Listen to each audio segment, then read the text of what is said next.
cautious that it should not be pronounced. His incognito, which had as many holes as a sieve, was not meant to hide a personality, but a fact.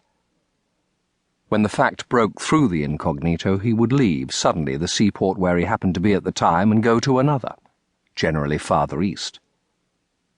He kept to seaports because he was a seaman in exile from the sea, and had ability in the abstract, which is good for no other work but that of a water clerk. He retreated in good order towards the rising sun, and the fact followed him casually but inevitably. Thus, in the course of years, he was known successively in Bombay, in Calcutta, in Rangoon, in Penang, in Batavia, and in each of these halting places was just Jim the water clerk. Afterwards, when his keen perception of the intolerable drove him away for good from seaports and white men, even into the virgin forest, the Malays of the jungle village where he had elected to conceal his deplorable faculty added a word to the monosyllable of his incognito.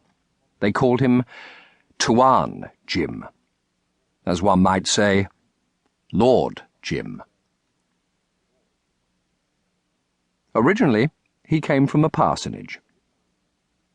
Many commanders of fine merchant ships come from these abodes of piety and peace. Jim's father possessed such certain knowledge of the unknowable as made for the righteousness of people in cottages without disturbing the ease of mind of those whom an unerring providence enables to live in mansions. The little church on a hill had the mossy greyness of a rock seen through a ragged screen of leaves. It had stood there for centuries, but the trees around probably remembered the laying of the first stone.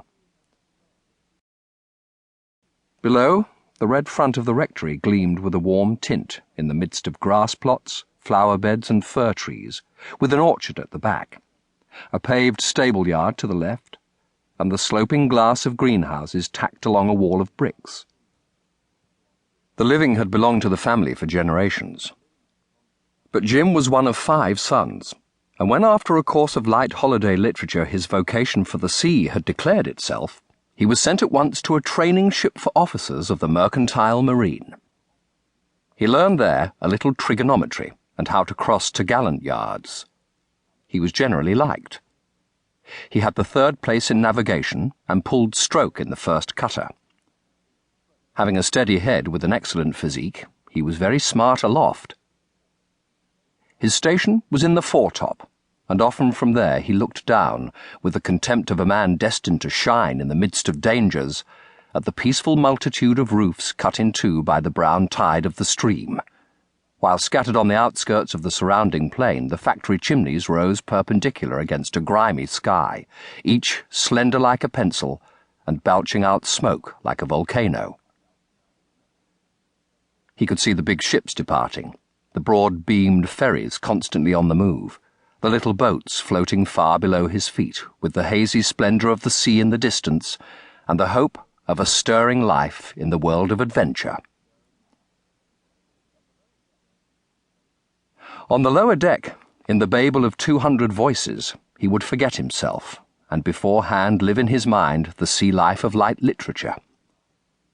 He saw himself saving people from sinking ships, cutting away masts in a hurricane, swimming through a surf with a line, or as a lonely castaway, barefooted and half-naked, walking on uncovered reefs in search of shellfish to stave off starvation. He confronted savages on tropical shores, quelled mutinies on the high seas, and, in a small boat upon the ocean, kept up the hearts of despairing men.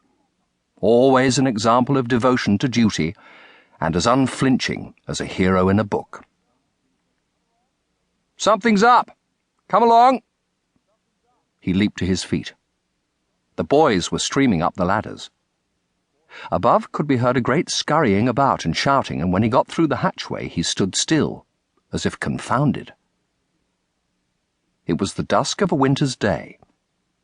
The gale had freshened since noon, stopping the traffic on the river, and now blew with the strength of a hurricane in fitful bursts that boomed like salvos of great guns firing over the ocean. The rain slanted in sheets that flicked and subsided, and between whiles Jim had threatening glimpses of the tumbling tide, the small craft jumbled and tossing along the shore.